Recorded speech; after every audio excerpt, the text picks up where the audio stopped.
Okay, so I've got my zeros all flashing there now. Basically select the first number by using the volume key here, and you'll see it change on there.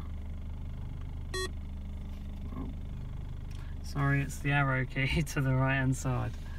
So you can see, hopefully you can see on the display there. It's not overly clear.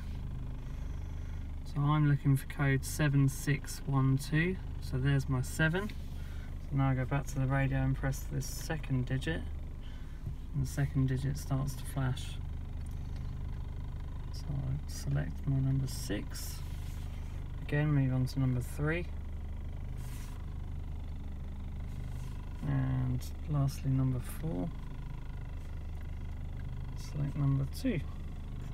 And then to save that code you have to hold down the number 6 button and it should beep. And we're away, straight away, brilliant. So as you can see, the Renault pre-code calculator from the App Store, which was free, actually does work. I'm very impressed and grateful for that help. So yeah, I'm going to go ahead and push the radio back into position and yeah, enjoy some Kiss FM on my travels. Take care everyone.